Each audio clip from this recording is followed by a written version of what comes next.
Good evening, good evening, good evening, and good evening to you, ladies and gentlemen. WeatherBrains episode number 803. It's the pre-show, and I'm late.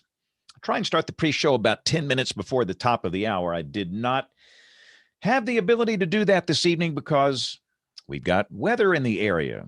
And believe it or not, most of us actually have real jobs.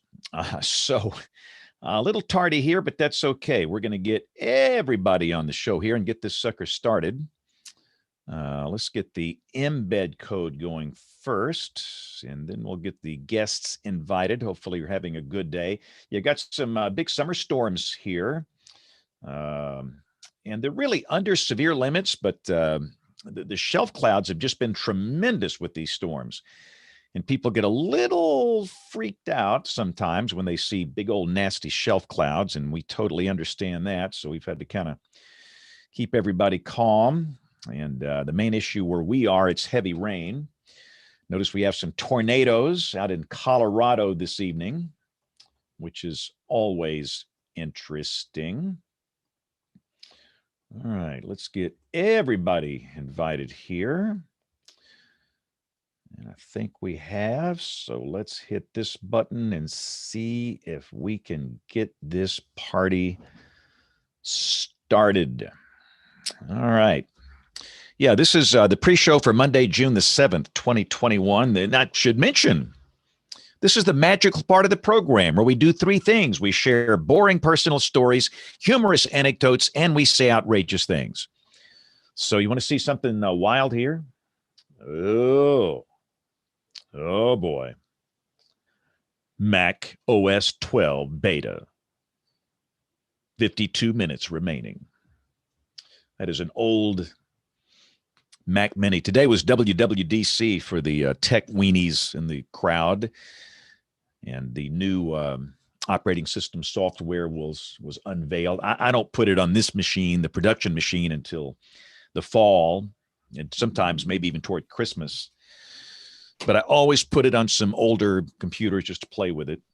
And I've not had any time to do the phone stuff, but I'll do that tomorrow on some of the older doodads I have. iOS 15. Bill in some darkened room.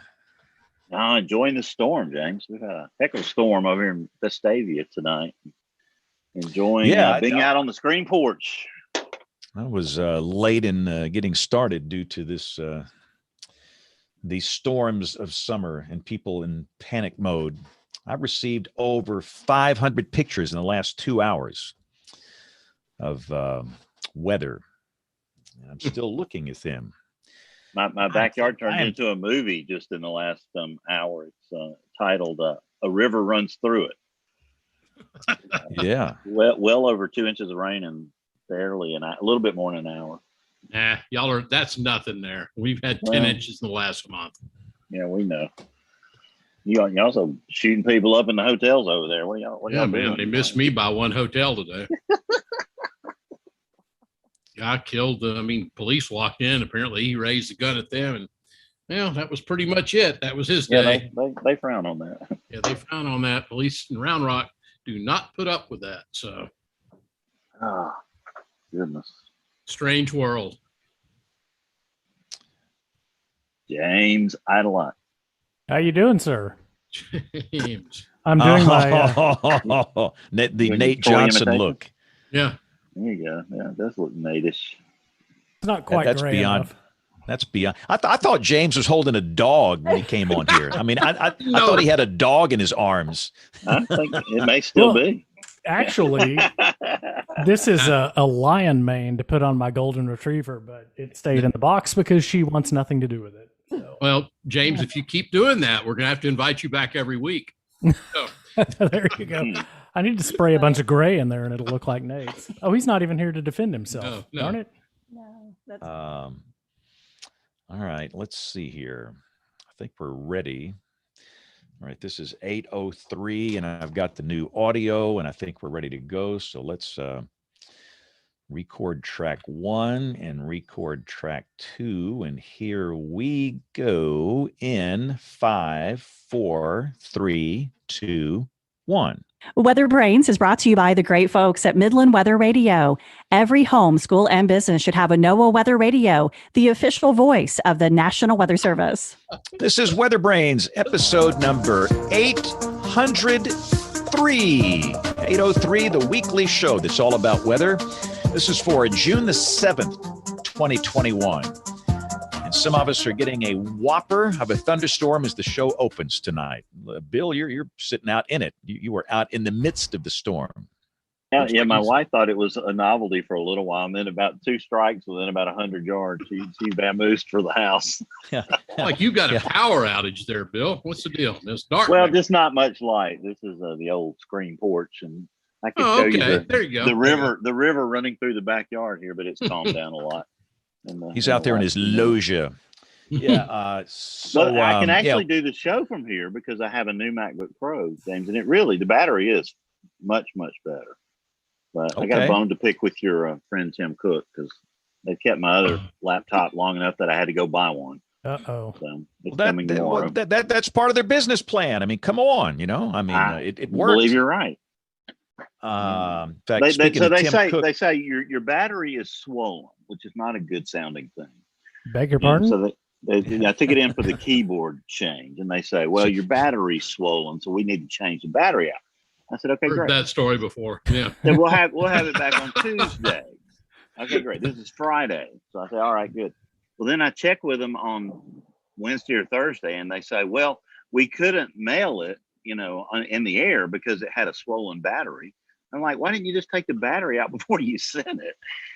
Because there's probably some truck over there by Troy's place, FedEx truck that's gone up in flames now with my laptop. Are you saying bad things happen in Austin?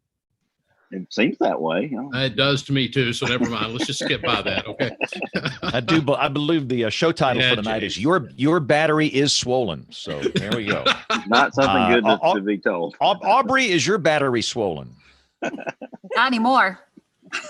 I would just bow out of this one, Audrey. I would bow out of it completely. Stay away, Aubrey. Aubrey, what's on your mind? We finally have some rain in the area. That's nice. That can be good. That can be a bad thing. But in your case, it is a good thing, I think. So that's good. It's a good thing. We're dealing with the humidity. James, you can have it back. Nothing like the 75-degree dew point. You got to love that. 68, 69 for early June is not very typical here. So yeah, we expect 40-something dew points up there this time of the year. But 70. We're maybe. Right now in Austin Bergstrom is at a 76 dew point. Woo! Yep. Muggy. So Troy, give us an update on your hacienda. What's the latest? We're into the tile work and we're into the painting and trying to fix up from the winter storm and another month, I guess. I've told them that I am moving back in the house the 1st of July. We've gotten that now clear. It's no longer, when is it going to be available? I said, I am moving back into the house on July 1. And so that's where we sit at this point. So you gonna spread your bedroll out on their scaffolding there, Troy? I said on July 1, at least a bed will move in and a microphone will move in, if nothing else. So no, it's going good. And continue here at the Hilton, the Homewood Suites. So. And once again, the question is the waffle machine out yet? Absolutely not. And I'm going to find Bill. We're going to have a internal corporate discussion on that before. Don't threaten anybody, Troy. It's not okay, no, I've heard that story too. Yeah, you don't threaten the people at Hilton. So no. Yeah, Jen, do you have a waffle machine at your house? I do actually. Send it to Troy. Right, we're all coming over. We're all coming over, Jen. You bet. James, you ever been to Waverly, Alabama? I have not been to Waverly. Yes. Well, I may have. I know James. The other James has. I don't think I have. You know James Spann has. Spann, have you ever been to Waverly, Alabama? Yes. Why do you ask? Because they got a. Did you get a speeding ticket? No, one of the best restaurants in the state of Alabama in that little town, right north of Auburn. You'd have been proud of me heading down to Auburn to eat some good Alabama food there this weekend. It was a lot of fun. Yeah. All right, Jen, you doing okay up there in Ohio before we turn it over to Bill and bring on our guest? Yeah, 68 dew point here since we're sharing all that information. So it's a little humid up here in central Ohio, and some pretty good rain this morning that kind of dried out. It was kind of gloomy. So yeah, hanging in there up here, been staying busy. All right, awesome. Well, Bill, bring in our guest. I can't wait to get James on the show. This man is a mental giant in the weather business. Yeah, I don't even have to introduce this guy, but he is a friend of the podcast, Chief Meteorologist Fox 23 in Tulsa. James Adelot. Welcome back to WeatherBrains. It's been too long, sir.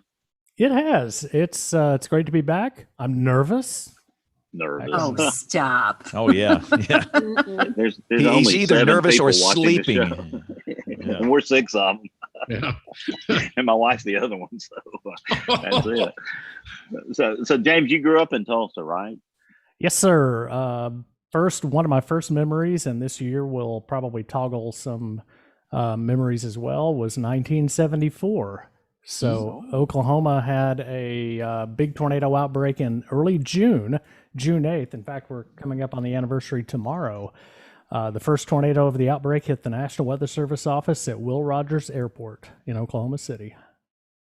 Yeah, I was wondering how you're going to work 1974 into there, but because I'm old. Yeah, because we usually work in the super outbreak, but that was not the only active weather that year for sure. And we've got a severe. Yeah, we got now. flash Or flood flash warnings flood are going warning, yeah. crazy right now. Wow. That's already over with here. I bet Vestavia is underwater though. Good Lord. So I guess growing up in Tulsa, you had no shortage of severe weather to sort of shape your interest in weather. You know, it was always really active. In fact, Tulsa led the country in flash flood disaster declarations too, Tulsa County for years. And now, because of that was a kind of moment of opportunity to galvanize the community and all the stakeholders up to Congress and the presidential level. Now Tulsa's got a really, really state-of-the-art flood control and mitigation program. And part of that was changing the building codes too. And since they did change the building codes after, I believe, 1984, any structure built under the new building codes with a higher freeboard, the higher floor base, and none of those have had flash flood damage. Well, James, one thing I remember is, and this is a humorous story because it's in the past, but I don't know how, and you would have been way too young for this. James Spann and I are not. We do remember this. How many people remember the hydrometeorology AMS conference in Tulsa a number of years ago when we all showed up there, and a week later, one of the worst flash floods ever to strike Tulsa? And it's amazing, James, we've never been invited back to Tulsa. You know? not once. Not once we haven't been invited back. They hell with those meteorologists, you know. What year was that? That would have been the early 80s, right? Okay, James? 84. Yeah, it was in the 80s. It was the remnants of Hurricane Tico that came up from the Pacific, and I mean it was a tremendous flood event and at a hydrology severe weather conference. Well, and the meteorologists weren't even out of town 24, 48 hours. And like I say, I'm not sure we've ever talked to Tulsa since. Well, I'm going to try that NWA this year. Yeah, I was going to say, y'all might need to cancel that event before it gets there. Yeah, that may have been 86, actually, if that was a fall event, because we had serious flood in May of 84, and then the remnant hurricane rains that fell and fell and fell. In fact, we just topped a lot of those 86 records in 2019 with the river flooding that we had here. Yeah, I guess you're excited to have the NWA in your backyard, though, this year. Okay. I am thrilled. Thought it was going to happen last year, but something came up. I don't remember what. I'm trying to block out 2020. Yeah. It was not a good year. But it is going to be exciting to be up there, though, for sure. Yeah, it's going to be great. We're really looking forward to having, I guess, what's probably going to be a hybrid conference because some people don't have travel approved yet and may not for NWA in August. But those that come are going to have a great time because the weather is always beautiful in August in Tulsa. If you like dew points of 70 and a temp of 115. Can't wait. But James, Tulsa Tulsa is a beautiful city, though. I mean, you have to give it to Tulsa. I've always enjoyed the time that I've spent there. It's a nice city. Yep, I'm biased. I'm, Yeah. growing up here, and my parents were Tulsa public school teachers here, so I am dyed in the wool Tulsan. I think your family and my family, probably a lot of families, as we were growing up, James, put the kids in the car and carried them around anytime there was a tornado in town. And I bet Troy's family did that too. My first one was the GES tornado in 1968. I think it hit Rickwood Field, James Spann out west Birmingham, and that certainly made an impression. May of '66. 66. Okay, well, I'm surprised I can even remember it then. I was 4.5 years old, but it made an impression on a little kid. I bet your family did a little bit of that too. We even had the station wagon every time. Yeah, that'll do it. So walk us down memory lane, James. Take us through your educational background. Save the new stuff there for a little bit later, but talk to us about how you got here. Well, the only thing I ever wanted to do was meteorology in one way, shape, or form, and that's not an uncommon story in the profession that we're in, because we seem to have a majority of people that have this in their bones. So there was really no question growing up in Tulsa that I would go to OU and get a meteorology degree, because at the time that was the only meteorology school I knew of, and ended up getting my degree at OU, and have thought off and on about a grad degree, but I knew that it would be nothing involving math or science, physical science on that level. And so I just always had my ears up looking for something that was interesting, and ended up talking to somebody that had taken some emergency management classes. And the social science aspect is really, really neat and rewarding, and also fascinating to me. And I think it's kind of the blend of physical science and social science is, kind of where anybody dealing with a hazard, whether it's weather or medical or anything else, virology, it's all a mix of social science and other branches of science. It's all intermingled now. And so what was your first job coming out of school? First job, I worked my senior year at OU as the weekend meteorologist at KXII in beautiful Sherman, Texas. So I would make that circuit. Depending on how many dirty clothes I had, I could go home, wash those clothes Friday night, be in Sherman Saturday morning.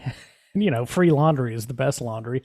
So from there, I think they paid me $60 a day. So I thought I was in high cotton at the time. And from there, I went to Savannah, Georgia, and was there about a year and a half. A job opened up doing weekends with Jim O'Donnell at Cake TV in Wichita, Kansas. And I was there about 4 years. Had the opportunity to come back to Tulsa to do mornings at KOTV, and did that for just short of 10 years. I think ended up being 9 years and 10 months. Whatever it was short enough where I didn't get the ballpoint pen for being there for 10 years.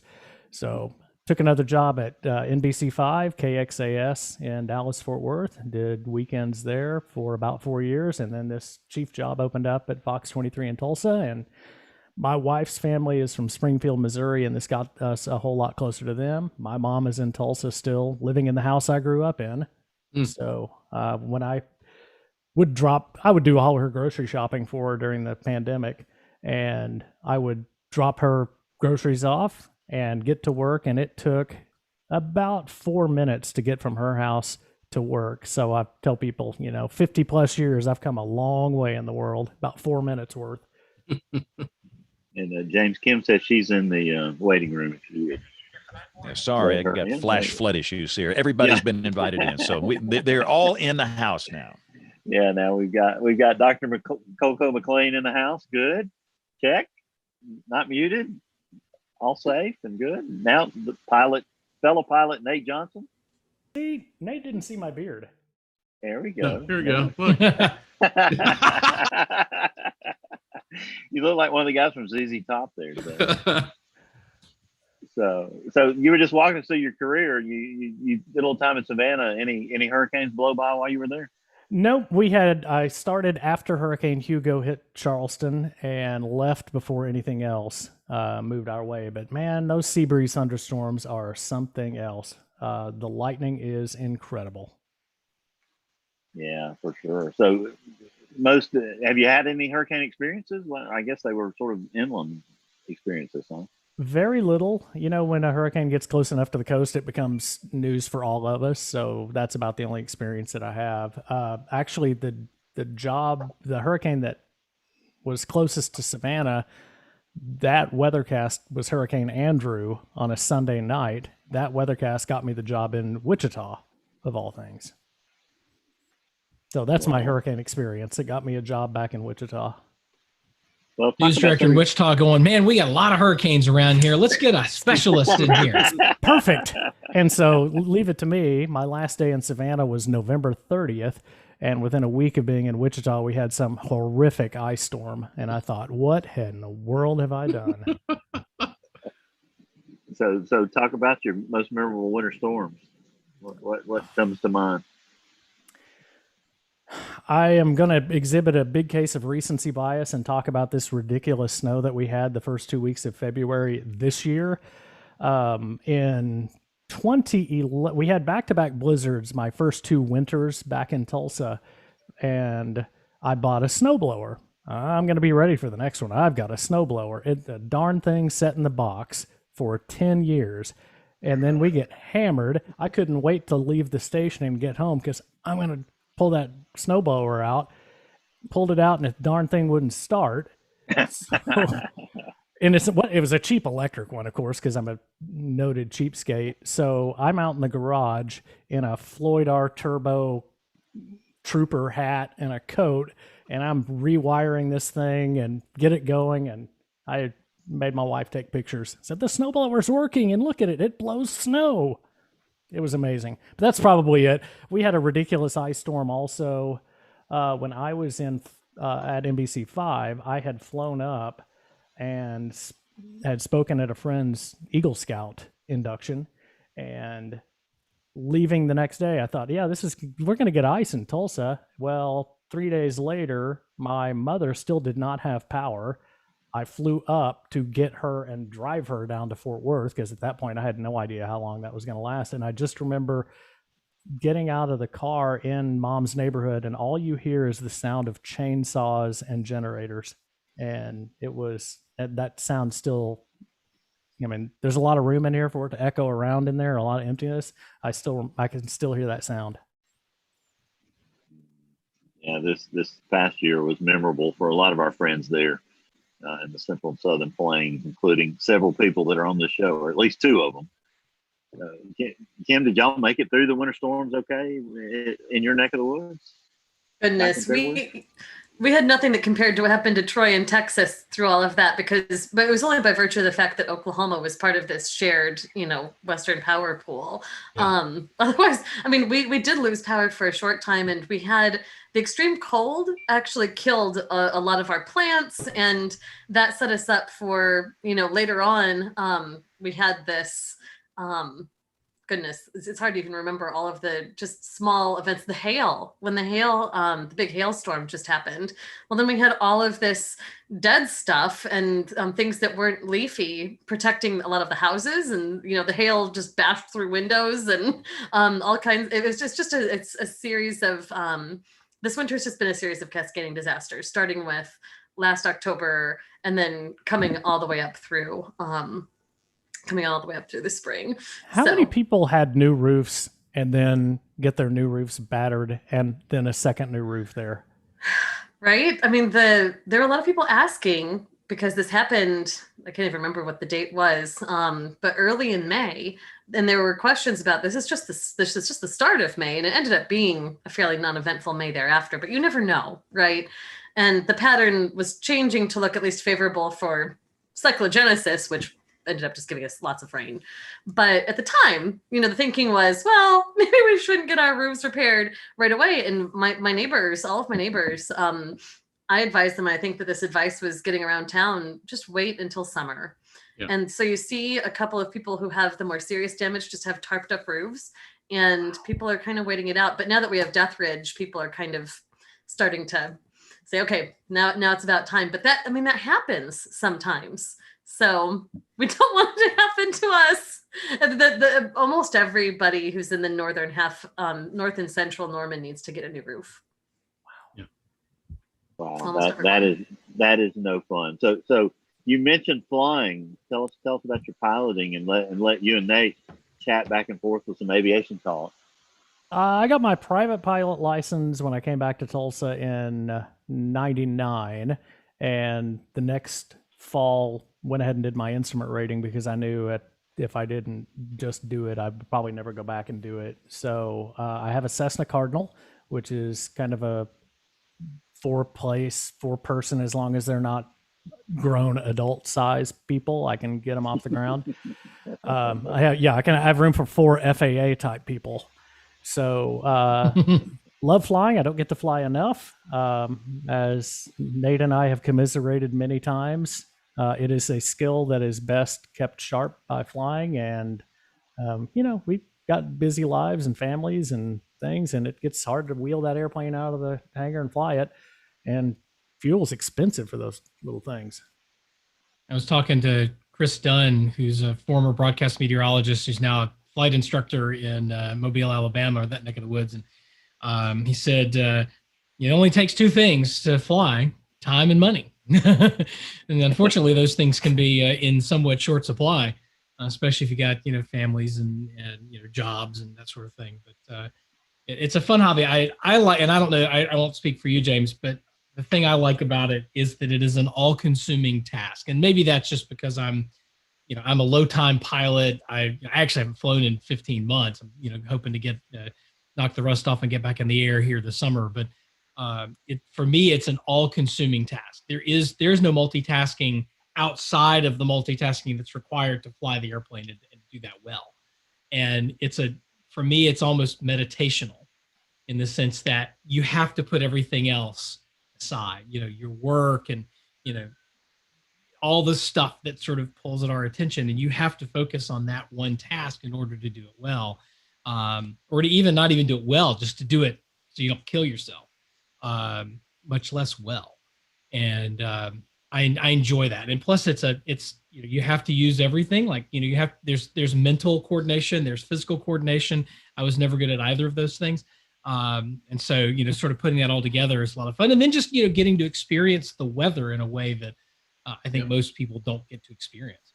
And not a lot of people know this, but Nate flew my plane down to NWA from Tulsa to Norman one Saturday morning. And he was there my daughter had a febrile seizure the night before while I was at work. I'm like, Nate, stay here. I'll be back, maybe. I very nearly made my Tulsa weather debut that night. Sounds like Here's the clicker. If I'm back, great. If not, you know how to do this. Yeah, it was very, very close to jumping in. Fortunately, I dressed, I didn't have a tie on, but I had everything looked decent enough. I could have gone on TV. But it was a lot of fun. And that's a weird airplane, and not to take this into aviation brains, but most general aviation aircraft that are sold, really most aircraft of any type that are sold in the United States, measure everything in knots, as in 1.1 whatever, times miles per hour to get you a knot.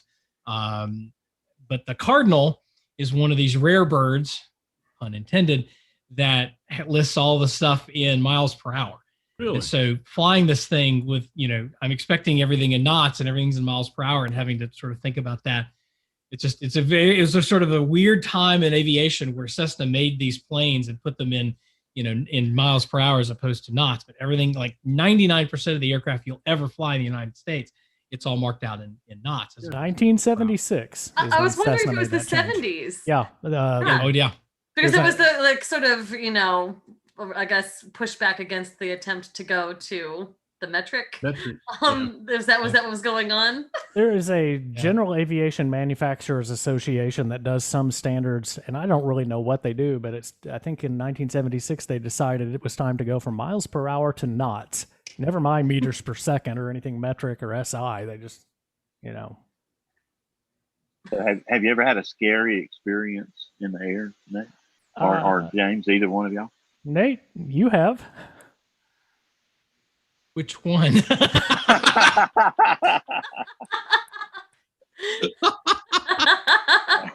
I have there are two stories. One was sort of stupid on my part. I was flying solo. I didn't have my license yet, was flying under the supervision of my flight instructor, but she was on the ground. I was up doing maneuvers in the practice area, and I leaned out the engine too much, which essentially means that you control the fuel air mixture in the carburetor using a knob that you pull in and out. And I yanked it out too far and the engine quit at about 3,000 feet. And the fortunate thing is, if I was still doing 80 or 90 knots at that point, you just shove it back in, and the whirling, just the windmilling of the propeller will kickstart it. And it sort of has the same impact of, for those of you old enough to have driven a manual transmission car, and you get it on a hill and you start it rolling down and you pop the clutch and it starts the engine, sort of that sort of blind luck.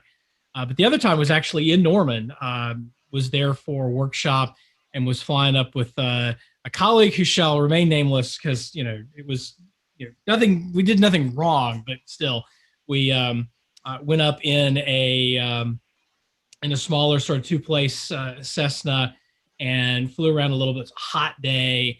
And we're coming in for landing at this little airstrip, and we we don't have enough runway. So let's gun the engine and we'll go around and we'll circle back around and line up and do a better job lining up and have a better running.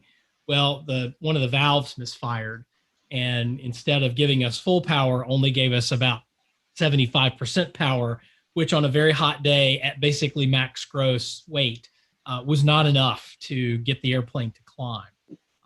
And so the colleague whose plane this was did a masterful job in, they always say in aviation, you can always go around, but you can't. We had one shot to do this. He managed to do a circle without losing too much altitude. There were two runways at this airport. We were coming in for one of them, and he managed to turn us around without losing so much altitude that we hit hard. We thought we bent metal. We didn't, but we thought we had bent metal when we hit as hard as we did, but managed to get us on the other runway before skipping out into the grass and then back onto the runway that we intended to land on, going in the opposite direction. And scared the hell out of us, to be sure, but didn't bend any metal. The airplane was fine. He flew it, had a mechanic look at it, fixed the valve, and he was flying it 2 weeks later. But that was an educational experience. And that, when I came back home, I was working with a flight instructor here on instrument rating stuff. And it was a nice opportunity to sort of debrief on, what happened and what we could have done and that sort of thing. At the end of the day, that was a mechanical failure with very low altitude. We made the best of a bad situation. There really wasn't anything else we could have done. Because at this point we were losing altitude, and the runway sort of pointed at I-35, and there was a berm with some trees that we would not have cleared. And then we would hit the trees and then tumbled into I-35, and things would have gone downhill from there. So turning, he made the right decision and got us back on the ground, and put a little, as we say, we put a little bit of, took something out of the luck bag and put it into the experience bag, and hopefully that will serve us well in the future. Yeah, because when something like that happens, that prepares you better for the future, I would imagine. So any close calls like that for you, Jay? I lost a cylinder over Ada, Oklahoma, which, sorry, that's a dumb expression. I didn't lose it. It was still there. It just failed.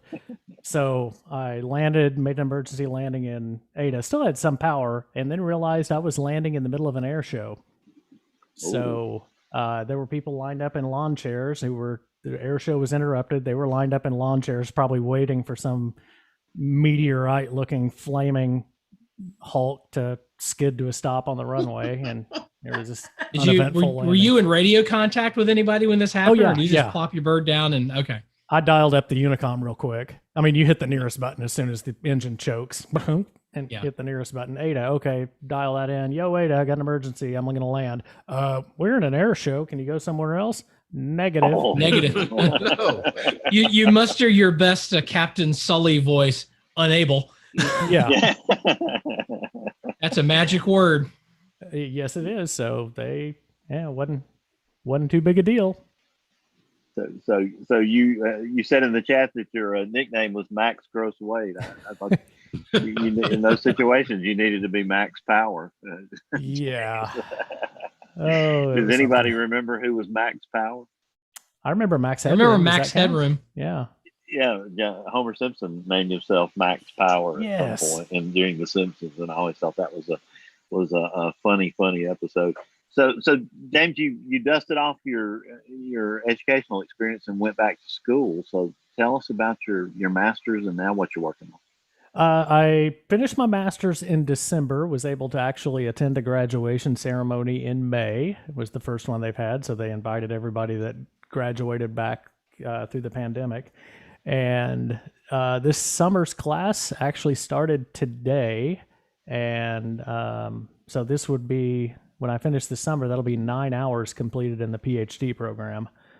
So I'm hoping I'm able to scale up my master's thesis into a much broader and more geographically wide range. And we'll talk about it in a minute, why my master's thesis was a little limited geographically. But I'm hoping that all scales up, because at least my literature review, which is going to be a big chunk of this thing, I can mostly, start with what I've already started. And that would be a good thing. So I'm probably, I'm doing about 15 hours of classwork a year. So most of it distant. If I can drive over to Stillwater and attend class. And the instructors are all remarkably understanding that most of the students in this program are part-time and do have other things. There are several firefighters in the program. And yeah, Dr. Cloakland McLean's in chat, loving the OU rep. This is my uniform that I wear to class. And back in the day, people they'd just bristle up and bow up at that. But now they just, yeah, I know, you guys whipped us again. They don't even talk trash anymore. Kind of disappointing. But so I'm by the way this broke down, I'm in an introductory course this summer due to the way the courses are scheduled. And next fall, I get the overwhelming joy of quantitative statistical methods 2. And that's going to be really fun, because Quant 1 was such a blast. And can you detect the sarcasm and the fear in my voice? Yeah, it's kind of pegging the meter over here. Oh my gosh. A little bit. So I guess your wife's been awfully understanding through this whole process. That's not easy to do. Yeah, when you are filling out the thesis form, your thesis has to fit in this certain guidelines. She was front and center in the acknowledgments of, oh my gosh, thank you. Yeah, this is as much hers as it is mine. And we spent last week talking about Joplin. Of course, we're just past the anniversary of it. And you studied that tornado a lot, I know. So talk about some of your perceptions and the things that you've taken away in studying it. It's disasters going into this master's degree, I thought were fairly straightforward. Well, why didn't these people listen? Why were they there? And, maybe, and that's an enormous shortcoming on my part, and that's my fault. But as part of this education, it's shown me that any kind of disaster is such a multi-layered combination of root causes, a hazard that if the Joplin tornado would have hit 25 miles north, we wouldn't be talking about this.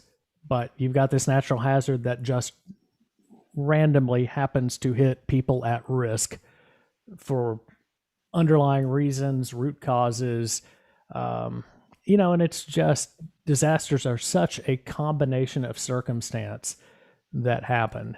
And it's really chilling in a way when you take a step back and realize that many things like this can't really be prevented. And my hat's off to you. These have been very powerful shows the last month. Very powerful. Yeah, they were kind of tough to get through, that's for sure. So, we talked last week a little bit about, the perception that there was such a false alarm ratio problem, from the Springfield office. Did you look at that at all in any of your research? The best I could do, if you look at Ottawa County, which is if I didn't look at the county closest in southeast Kansas, because that is also in Springfield's county warning area. So you'd have to go one more county west to get into Wichita's. But the closest non-CWA, non-Springfield CWA county is Ottawa County in the northeast corner of Oklahoma. And I sent you the paper, but I don't remember it off the top of my head. The tornado warnings out of the Tulsa office for Ottawa County over a time frame, multiple year time frame, were something like 5 maybe. Yeah, that's right. You said there were 5 and then 3 of them confirmed. Right. So 60%. Well, I guess only 1 confirmed with no warning. You in your table that you sent, you said that Ottawa County had 3 confirmed tornadoes, 5 warnings, 1 that was not warned for, and resulting in a 40% false alarm ratio and a 67 POD. Yeah, and the Jasper County was much, much higher in Springfield. Yeah, they had 27 warnings with only 1 confirmed tornado, and no occurrences where there wasn't a warning. So their false alarm ratio, by your calculation, was 96%. Yeah, although they did have a POD of 100. Right, but I think you add, people were just the outdoor warning sirens were noise of the day for those people. They did not, for whatever reason, they just did not have the urgency in their framework, their heuristic, to think that tornado sirens meant business that day. I've seen some other interesting research about people who've experienced tornadoes having a different perception. Kim, jump in here, because there are a lot of factors at play when you're trying to see if someone, responds to a tornado warning. James, mention any of the ones that you came across that were important factors. Kim, you jump in.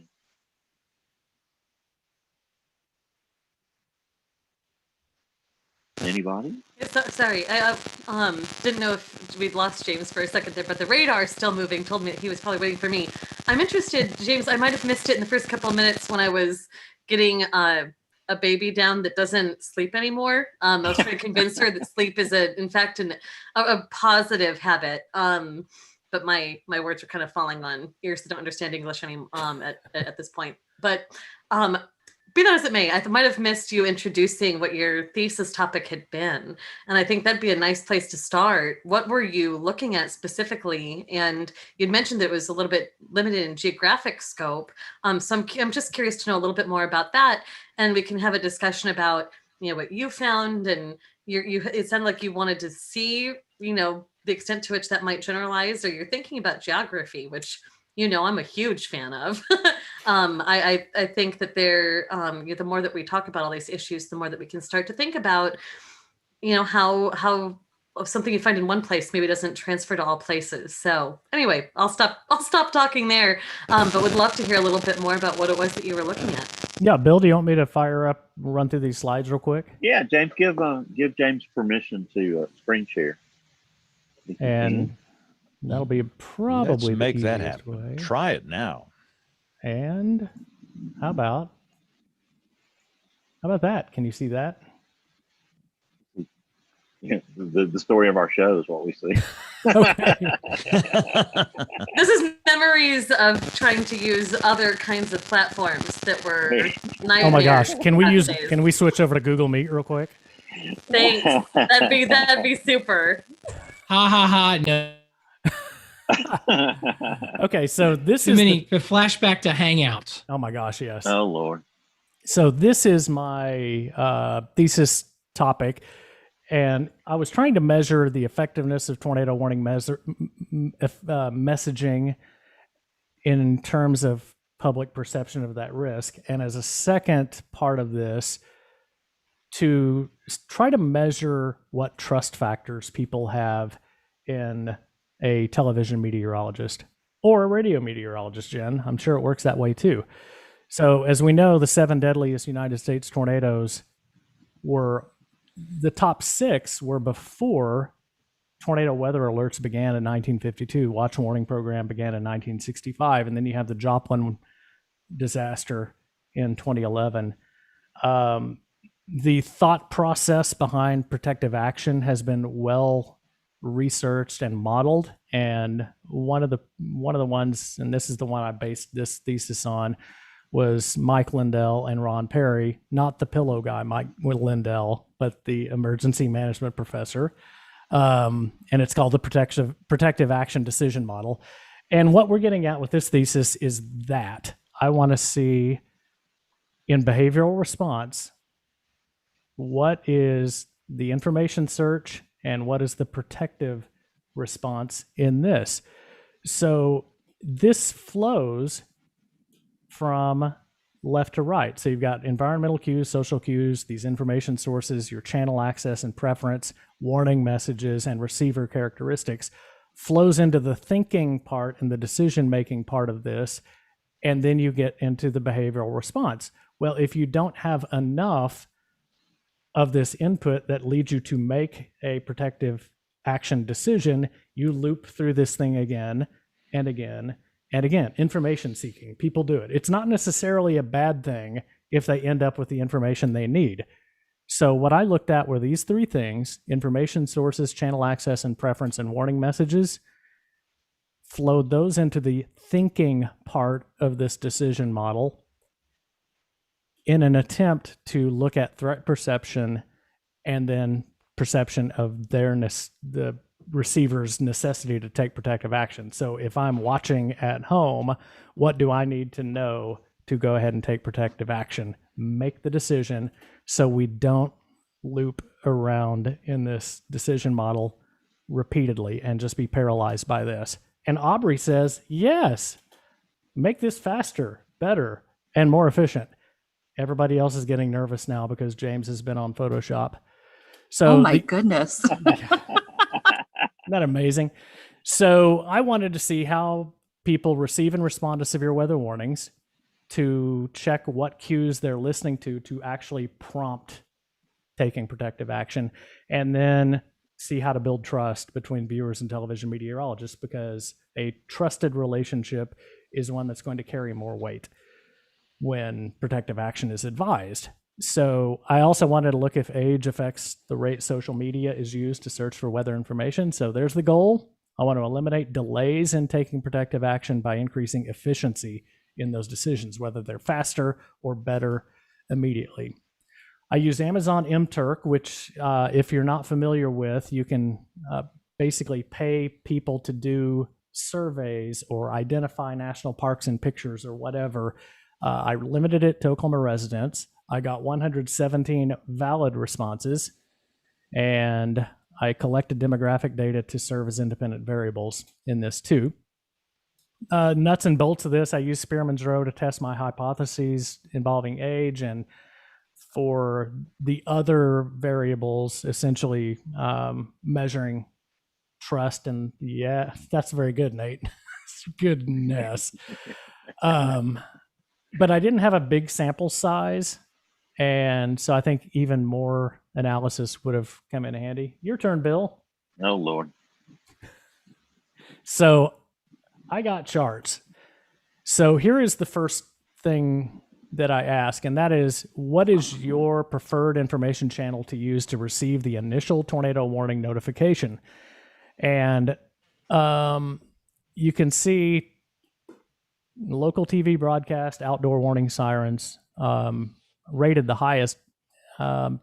Oddly, maybe not. Social media rated fairly low. And then you got... Oh, brother. Yeah, outdoor warning siren.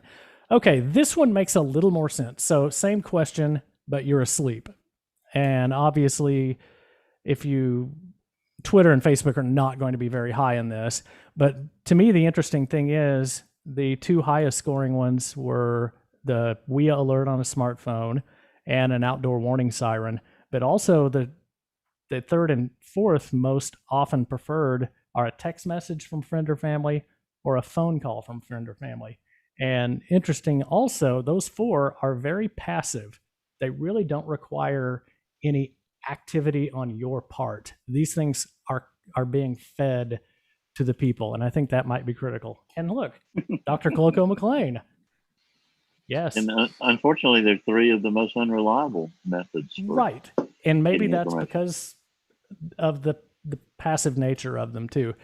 And this is just kind of boggles the mind a little bit that people will answer this question. So during a tornado warning, I ask, what information channel would you use to get additional information? And some people use an outdoor warning siren for additional information. And I'm still trying to figure out how they use an outdoor warning siren to get more information. I don't know. Local TV scored really highly in this. Again, social media, not super high, bottom 3, but I don't think that necessarily means we don't deal with it. So next quick question, I'm bombarding you with charts, and I'll get out of these charts here real quick, but I ask what people to rate the importance of information they want to see during a tornado warning or they want to hear. And look at the top 3. And what do they all have in common? How long? Specific arrival time. People want to know when, every time. And Jen says that's likely even more important for radio. It just kind of logically flows that way. So the last question out of the analysis, and all of these scored really highly. There were very few of these options that didn't score well at all. And it was, what information would you hear that would immediately prompt you to make a protective action decision without additional delay? And strangely, the bottom one to me, picture or damage this tornado has already caused, or a live picture or video of tornado. Those were the 2 lowest ones. Again, all of these scored pretty highly, so we're kind of splitting hairs in any of these. I think all of this is exceptionally valuable and triggers the response in different people. Human beings are very complex, so what triggers someone to take protective action is likely different, individual by individual. But tornado is confirmed, and again, basically the bottom 3, tornado is confirmed, and we've got a specific arrival time for a city or town or nearby landmark, or says large tornado is on the ground. Interestingly, tornado emergency scored a little bit lower than those 3. And then we get into trust level in a television meteorologist, and delivers relevant information is number 1. And oddly enough, the social media scores are not real high here, even if it's direct response. So again, I don't think that's reason to abandon social media at all. I'm not saying that. I think this points out to the complexity of human beings, that for some people, response to me on social media is still scoring pretty well in here. And there's our thinker. And he says, oh, stays calm during severe weather.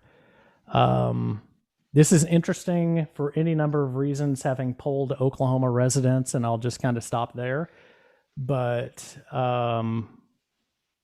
so yeah, my research hypotheses were basically young people are going to use social media more to get severe weather information. And yes, correlation coefficients show that dramatically. And Nate, with the magnificent beard, brings up the key point that really shredded my hypotheses and how kind of dumb it was to do a social media hypothesis by asking people on an online platform to talk about their online platform use, because these people are incredibly computer literate. Yeah. So, conclusions: TV weather and outdoor warning sirens are still ruling the roost. Social media aren't main choice information channels, but they still do register with a lot of people. Delivering relevant information and staying calm help people build trust in a television meteorologist. And it's pretty clear that viewers want an estimated time of arrival. There's a lot of small words on this. This is my recommendations that I stuck on the last chapter of this thesis for television meteorologists, how to break this down, the information not only that prompts viewers to take protective action, but the information viewers think is most important. And oftentimes those are different. Many times they're the same. And it's a lot of the specific time desire. And then the trust building factors, because when you're in a relationship with somebody, somebody you trust is going to have a lot more influence than somebody you don't. I do have lingering questions. In fact, I can send that other slide to you too. Essentially, I wanted to know, how does the weather what we need to find out clearly, and this has been, we've talked about this. I mean, this is Kim's work. How do you convince the public to maintain weather awareness? We saw the importance of people choosing, that sounds ridiculous to say, the choice people make to rely on passive alert processes. They're choosing not to select an active warning process. So in a sense, they're choosing to use a passive alert. Is there a passive awareness system that we can use to give people severe weather heads up 1, 2, 3 days in advance? And education campaigns have been the answer in a lot of other hazard things. Turn around, don't drown. I don't know why weather seems to corner the market on the ones that rhyme or get close to rhyming, but earthquake awareness in California, seatbelt awareness, Smokey Bear campaign, all have been enormously successful education campaigns. So wondering how weather can co-opt that education campaign. So, hey, James. Yes, sir. I got a question for you that we're seeing, and I've watched this with everything you just sent by. Weather radio did not rank very high. No. And that and I don't get that. I just don't get it. It's just the same deal. So everybody relies on sirens and they don't have a weather radio. That's just like a universal problem. And until we get really bold and start communicating this, then it's going to stay this way forever. I mean, but James, but James in Tulsa, can you tell me why you think weather radio is not ranking higher? I think it has a lot to do with Amber Alerts and too many. We've got to get this thing nailed down to where we can put GPS in weather radios. People are tired. I've seen people turn off weather radios just because of all the alarms. And I'm just wondering if you get that same feeling in a very active weather market. I think because it is a non-passive active choice to buy a weather radio, program a weather radio, and monitor, plug it in and let it do its thing. Those are all active choices. And I think as sociologically, many people have tired head about making choices to actively participate in their own safety. We can extrapolate that into the pandemic if you'd like. Yeah, you would like. No, I'm not going to. No, but we see this. I think in a way, and I would be interested to go back in the 1970s and look at smoke detectors to see if there was the same slow. If we need a smoke detector buy-in program, maybe that's weather radio buy-in programs. I don't know. I don't know the answer to that. I think people prefer passive warning systems because they're easy and they not having to make a choice about something in somebody's life may give them some relief. I don't know. Yeah. And one of our listeners pointed out, James, and I really took it to heart. We always say we program our weather radio. You got to program your weather radio. That may intone that it's harder than it really is. So, maybe we needed to say something else, like we set up a weather radio or something to that effect. I think the GPS is probably the GPS. If it's fire and forget, take this home, get it out of the box, plug it in, the little red light goes on, and it's good. I think that's what we got. And it's got to be less than the cost of a lunch. Yeah, well, we'll have Bruce Jones in a little bit. We'll continue to talk about that, but because we're all big ambassadors of weather radio. Oh, indeed. And James, anything else? And Bruce has told us that really that GPS chip is nothing nowadays, cost wise. So I just can't think it would add that much more price. We just got to do this. Yeah. Or take advantage of it. So James, did anything else pop out to you that you incorporated into your broadcast or are deducted from your broadcasts? I think I knew people wanted an ETA.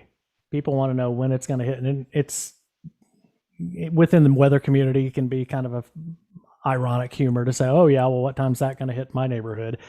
And I think the fact that the top 3 were all related to specific arrival times definitely reinforced that. I knew it was important, but it really drove the point home.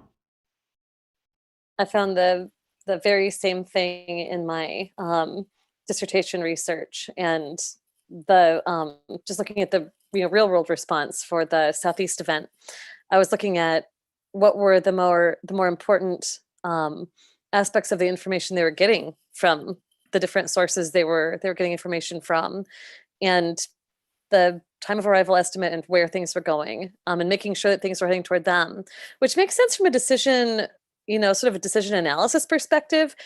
If the storm isn't coming for you, the rest of it is sort of immaterial, right? Unless you have friends or family who live in other places and you're looking out for them. And there is sort of this, social role to be played in the transmittal of warning messages, which was something that you mapped, into there too. But I think it's really important for us to remember that people are looking for time and they're looking for place. And it's a really empowering thing, I think, to keep in mind. There's this notion that people don't know, for example, where they live.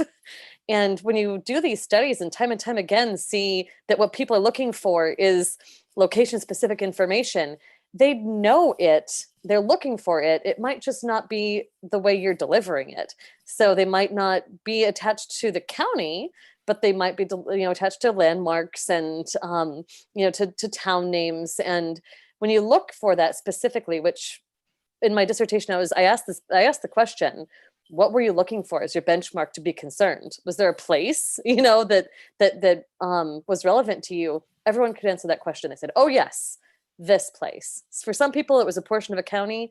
For most people, it was a town. And if you draw like a compass rose on those perceptions, it was almost perfectly to the southwest that people were looking. So that means that they also have a good understanding of trajectory of these systems, which sometimes can be possibly a detriment if something's got an abnormal trajectory. But all that to say, I love seeing this because it just keeps our attention focused on the attributes of the information that people can really use. And I think so often what we focus on is, no, there really is a tornado. And maybe that's not the most important thing that people are looking for. So then, James, it's pretty evident that those tracks that the broadcast meteorologists draw have a lot of weight then. So yeah, and I think the natural follow-on, and we all know how, at least from a media perspective, those may not be exactly right. There is a percentage of whether it's the fanning out of this track or that, it's this thing that Facets is actually trying to solve quantitatively, and we may get the speed wrong by 5-10 miles per hour. I want to know, I'd like to know, as part of moving this forward into PhD stuff, is do people perceive that there's some inexactness in these tracks? I mean, the data on these has Crosstown Mall 4:22 p.m. and it's not, we know that's not precise. The viewers know it's not that precise. It's the best we're going to do for a while, I'm afraid. But, one thing that I keep trying to do when I message tornado warning tracks is to say approximately. Don't fixate on 422. If it speeds up, and sometimes they do, it'll be earlier than 422. If it slows down and you're okay at 422, it doesn't mean that it's all clear. And so I try to message some of this probability and the imprecision that is in this messaging with the way we're doing it, because everything we display is very deterministic during severe weather, and it's not a deterministic thing even within an hour. And I think this has all sort of helped me try to communicate a little bit of this imprecision a little bit more. Do y'all think it's ever been a consideration of the Weather Service to incorporate times into their locations and landmarks that they include in tornado warnings? Because it is so imprecise, they probably could do it just as well as a TV station.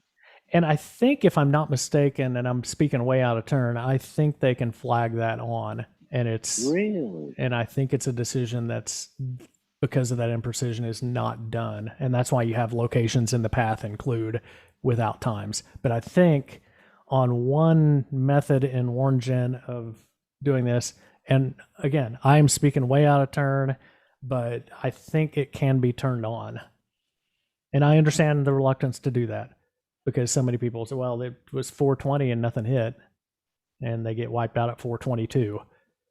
Mm-hmm. James Spann, any comments on anything that James said that strike you as interesting?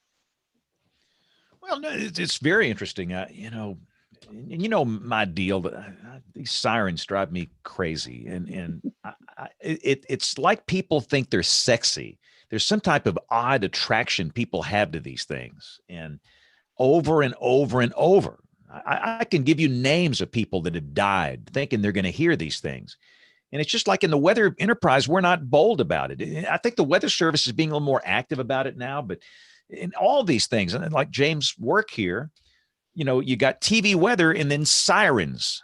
If you're looking for information about tornadoes, how does a siren give you information about tornadoes? What is this?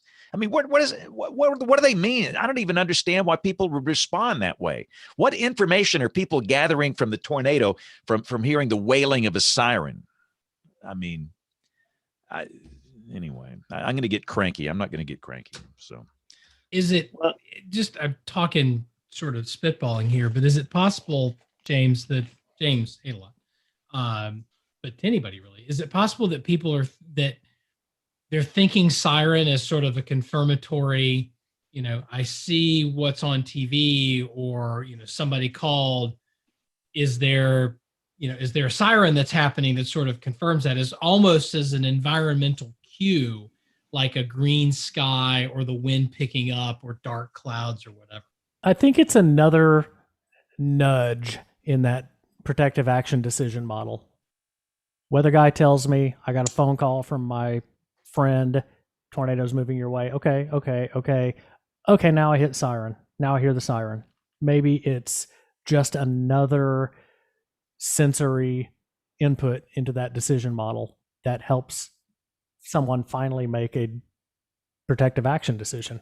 But James, that if you go back and look at the summary report, the assessment for Joplin, there were people who took about 8 or 9 sensory perceptions before they looked, oh, there's a damn tornado rolling down the road right at me. It was number 8 or 9. And so that's what worries me, is it takes that many sometimes to get people going. Yeah, and no unified siren. There's so many misconceptions about sirens, even when they work. Is that an all clear? They sounded again? Yeah. Why didn't they just leave it on? Did the thread end? There's so much time, and they're just sounding the siren because it's 5 o'clock. Happy hour. Yeah, sirens, they're very locally. Yeah, there's a lot going on with them. What I was heartened to see when you look at qualitative sense in a real event, when you look at how people interpret the sirens, at least what I saw in the Southeast, which will probably differ from Joplin for a couple of reasons, but what I saw in the Southeast was that people took that as sort of there might be something in my near environment. So very much what you were kind of talking about, is kind of an environmental cue. And they used it just to then go and seek alternative information from primarily television. So I think you really have to look at it and think about, there's this process that people go through to try to determine, to validate the warning. And in my view, I mean, I hear what you're all saying, that this is frustrating. It is frustrating to hear that people need to go through some confirmatory steps. I don't think for something like a tornado that we're ever going to get out of that until we're to the point where we can do short-term forecasting that's extraordinarily geographically specific and that's that has a very high fidelity and a low false alarm ratio. Because the truth of the matter is, even in tornado warnings that are confirmed, only a very small portion of that area will be hit by a tornado. And a preponderance of the tornado warnings that occur are false alarms. So when you multiply that all out, your odds of actually getting hit by a tornado, given a tornado warning, are almost nothing. Yep. And the only reason that we have people who actually comply with warnings, if you want to use compliance, is because they dread them so very, very much. No one wants to die in a tornado. They're extraordinarily terrifying for most people. And I think it's almost a miracle, frankly, from a decision science perspective, when you're looking at risk equals probability times consequence, even though they're very consequential, the probability is very low. I think it's extraordinary that we have as much attention as we get. And so there's really a difficult thing that we should contend with here. What does it look like when you have the kind of societal response that is optimal? And James ate a lot. I'm really interested in your thoughts on that, given that you were thinking in this frame of, well, trying to reduce this time it takes you to do this milling exercise as much as possible. What's your perspective on that? Do you think there's just some amount of this that's going to have to go on? And that at some point, what will it look like to you when we've done a good job? The last one, I don't know. I think it is unrealistic to assume that we're going to have a high compliance, that people will take protective action.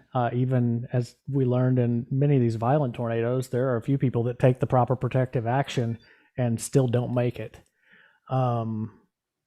So, especially in the plains, and maybe it's the United States, we're a society of very independent people. You see with pandemics, not the current one perhaps, but maybe prior pandemics in Asia, that some Asian societies are much more willing to take safety steps. And I'm trying to think of a weather deal to compare these two societies. I can only come up with pandemic there and severe weather here. And the so I don't know. The example I have of like a perspective from in Asia, Southeast Asia in particular, where they're like along the Pacific Rim where they get tropical threats. Mm-hmm. One of the examples that you'll see is like in Taiwan, there will be the mandatory evacuation means the government is coming in and making sure everyone is gone. And I mean, there are people who are loaded up onto buses. They are taken out of the area. Mandatory means mandatory. Whereas here, mandatory is kind of a very strong suggestion. There is really very little in most places, very little to no actual consequence to an individual, at least from a like sort of punitive perspective, if you don't comply. And part of that is driven from their cultural value of, well, I don't want to be, I want to take myself out of the equation, right? And part of it is they're taking care of their people, and part of it is the individuals saying, I'm not going to put other people at risk trying to save me. I'm not going to, do that part. And this is what's best for the whole. And we just sort of take a very different perspective to that in this country. So what you raised here is a really important question about, what's the role of the government in controlling individual behavior? When you ask it that way, I think you're going to get a lot of people who will look at that and say, oh, well, maybe, actually this idea that we control people's behavior maybe isn't our goal. And I think that's one of the reasons why informing behavior, informing decisions is a really attractive way to think about it. And in that framework, you can't just look at the behavior to verify that you've done everything you can, because people are going to make their choices. If we're going to divorce government in controlling action, from the actions people take, I think we kind of have to accept that there will be people who do what we take to be dumb things sometimes, or maybe just things they don't feel the risk. They have a different perspective on risk taking than. And maybe the government's role instead of the stick is to have the carrot. Kind of like Anheuser-Busch and the get your COVID vaccination, you're going to get a $5 beer gift card if we hit whatever metric they want to hit. Maybe somehow we reward, oh, you evacuated? Well, check in here and get your $25 Amazon card. Maybe the role ought to be the carrot. As Mama said, you catch a lot more flies with honey. So it's kind of like what's happening now in some states with the pandemic. There are, there's lotteries. They're literally just giving away things like money, beer, and guns to get people vaccinated. Show title. Money, beer, and guns. They're giving away guns? That's gonna be They're giving away guns. I think West Virginia, I think. West Virginia, yeah. Yep. Come get your gun, get your shot. Get your shot. You know the pun. Apparently West Virginia. Get your shot, take your shot. Yeah. But they do it because it's a successful carrot, kind of approach. What you're talking about, it's an incentive based instead of government demanding thou shalt. It's hey, if you do this sort of pro-social behavior, we see that as a reason to reward you. I like that idea. I thought it was interesting that when the CDC sort of relaxed the mask recommendation, you sort of thought intuitively that vaccination rates, may continue to go down, but they actually inflected upward, is what I read somewhere. Maybe there's just a natural American tendency to resist any sort of intervention, by anybody. Maybe that's kind of where it comes. Surely that can't apply here, but that was an interesting anecdote. And back on the sirens for a minute, I remember reading anecdotally that, people heard that second siren sound in Joplin and then began to take it a little more seriously. Did you run into any of that, James, in your research? I didn't do any kind of how sirens were used questioning. So I think it's a great question, but I kind of fear the results because there's so much variability and ambiguity in siren policies. There were places in Southwest Missouri, and I've been in a town when it's happened, that the siren sounded for a severe thunderstorm warning. And we were buying ice cream cake for my wife's aunt, and everybody heard the sirens and flipped out and was like, no, sell me my ice cream cake. Here, radar scope. It's not happening. My wife's aunt's got to have her ice cream cake. So there's some municipalities where they sound the sirens if some Yahoo calls in a mean looking cloud. They will. They get some guy as a mean looking cloud down here, and it might be a tornado here, and then they just sound the horns. And I'm not saying they do that, like that's not a common practice, but I know of some specific places where they do that, and it's just out of control. The better safe than sorry mentality is not helpful when it reaches a point.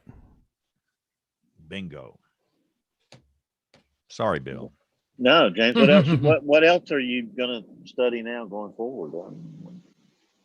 More of this. I'm just incredibly fascinated at warning messaging, how people react to those, and just the complexity of human beings.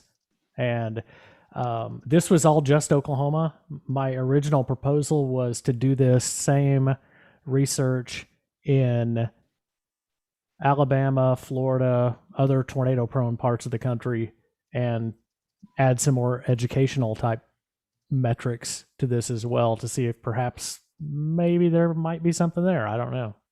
You ask the questions and take a look. I could ask Dr. Cloco McLean. She'll tell me. Which way? What do I do? What do I do next? I don't know. I think it'd be really fun to talk, given that knowing a little bit more about where you're wanting to go. I think we should chat. We could have some fun conversations, fun ideas. But I love the perspective that you took to trying to play around with. Do people understand? do they understand that when we're giving them estimates of time of arrival, for example, that there is uncertainty underneath that? And there are a lot of really important questions to ask about that. And actually, one of the things we're looking at the Severe Storms Lab is trying to communicate something like the uncertainty of time.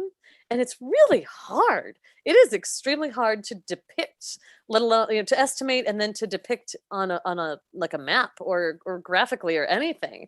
It's one of the most sought after pieces of information is timing, and yet it's one of the hardest things for us to convey on any time scale. So I think there's a lot to play with in there, and I'm very interested in where you want to go. It's fascinating stuff. I maps and time are all very specific, deterministic things. And aside from me answering my kids when they ask, "Are we there yet?" in the car, and I answer, "Oh, about 3 more hours, or just over the next hill." I don't know a better way. It's probably not ideal for tornado warnings, but I just tell my kids we'll be there tomorrow. Oh, which is factually true. Not very accurate, not very precise, but we'll be there tomorrow. We'll probably get there before then, but we'll be there tomorrow. Yeah, maybe some of the secret in the sauce here is we can give people the timing information, but also tell them, couple this with some other pieces, like help build that whole ability for them to do validation on their own. And I think part of the education campaign, the idea of do we do an education campaign? I think it's really important for us to think about, well, what might work most easily? Is there a way we can design this information where people can most naturally understand what it is that we actually believe and are trying to say? Or do we create something and then try to, that they might not understand on its face and then try to teach them how to interpret it? Those are two different approaches. And as much as we're able, I think it might be easier for the public, especially since the attention economy right now is just so cluttered. Trying to make something that's naturally understandable might be the most successful route to take. I don't know. I mean, what's your perspective on education for public safety these days? Like what really works? I don't know about adults, but I know more public schools did a big tornado education, severe weather thing just before the 1999 tornado. And there were no kids home alone of school age that were injured or killed by that tornado. So they worked. There were many that were affected in damaged homes, and they knew where to go, even if mom and dad not there. So education, I mean, get them while they're young. I don't know what to do with the adults. Carrot and stick again, I guess. Yeah. Hey, James. Yes, sir. One thing to me that's interesting, and I thought about this and won't surprise anyone on the panel that I bring it up, but there is an option in WarnGen on warnings for, I think, severe thunderstorm and tornado warnings. In that third asterisk or fourth asterisk down it, where it talks about communities to be affected. And there's a choice to either just list those communities, and there's also a choice in WarnGen, as I understand it, to put a time. And about half and half of the weather offices, I've had people in certain weather offices tell me, we do not use the times. We'll run a list of 20 places by, but we won't give you a time. Your research shows the time's so important. And I can't believe that we have the inconsistency in the Weather Service that from office to office, that decision in Office A is that we include the place and the time, and over here in Office B, which is adjacent, we just include a list of 25 places, which will always get people's attention. And I wonder if going in the future with tornado warnings, with the tornado warning basically being continually reissued, that time is couched much more carefully. Updated, expected times of hazard arrival. I don't know. Kim, what do you think? The defense that I've heard, Troy, for that though, is we're not that good. Yes, that these time of arrival things are not that, we're not that down to the minute good to be able to put that out there, sort of speaking to the uncertainty piece. And so the decision is, in some offices, they say that outweighs any potential benefit.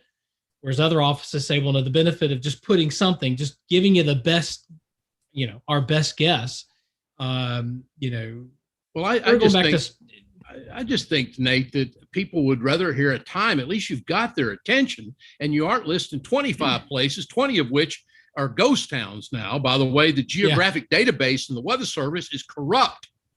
It is corrupt. There are places. Number of times that Impact Texas showed up in a little town of 6 homes. Nobody lives there anymore because it's a ghost town.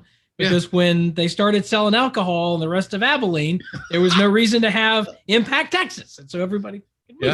It reminds me. This whole thing reminds me of an exchange between Kirk, Bones, and Spock toward the end of Star Trek IV, where Spock says they're trying to calculate the re-entry to be able to get back in and jump back to their current time because they had traveled back in time to get the whales and all this other stuff.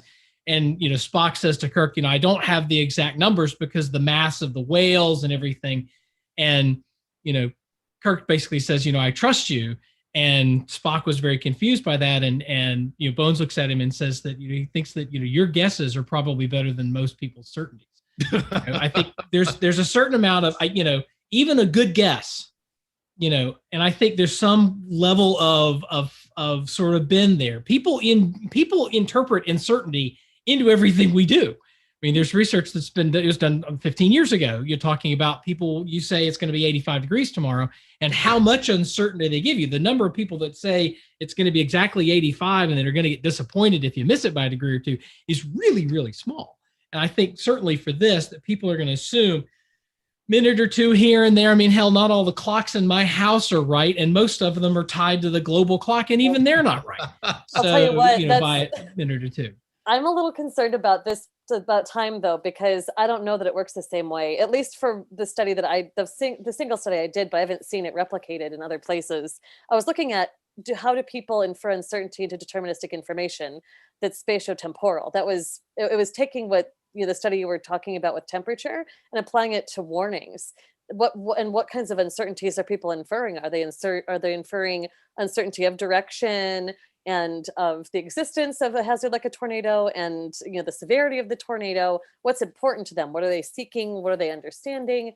And I mean, the amount of times people brought up time of arrival as a way that they marked exactly, sort of when they were planning to take their different kinds of response options, it was concerning to me. And I do remark in my dissertation that I don't think that people necessarily understand that there is imprecision in those estimates. I think by giving such precise estimates, we convey a sense that we can do that accurately.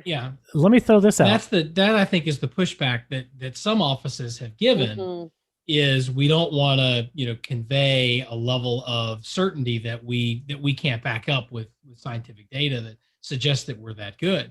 Having said that, I mean, I think there's importance of it would be nice to know. I mean, this is something that we actually have some data. We could go back and look at warning statements and look at when storms were at a certain spot. We can actually go back and do that math and figure out, are we that good? Do we have that? We haven't done it, and so we don't know. But that would be an interesting project to be able to go back and say in various types of scenarios, right? And I think that's something else that maybe we can start to differentiate a little bit. I mean, there's a difference between a time of arrival estimate for a QLCS spin up, where the storm, the tornado itself might last 10 minutes, and an F5 type, more Oklahoma type beast, or an El Reno or something, where we can look at those and we can say with some confidence, and if we get to like a tornado emergency level, type deal, that maybe that's certainly a time where we can start listing out times, and we may be off by a minute or two. The other thing that I wanted to ask Kim was, and James too, what about some places where instead of giving an exact time, like 8:02, that you can switch it to say like 13 minutes or 15 minutes from now? I think is that a thing?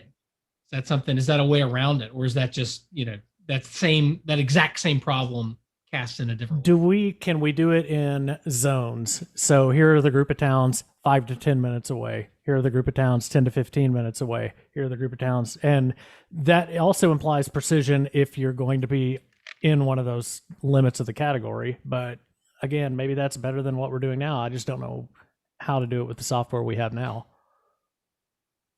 It seems like I mean, this is really one of the challenges that even we're trying to grapple with. If we were to take warnings and put them in motion, how frequently should we actually update to be useful is a really tough question, because they're, you can have things that change even with storms that are fairly steady state.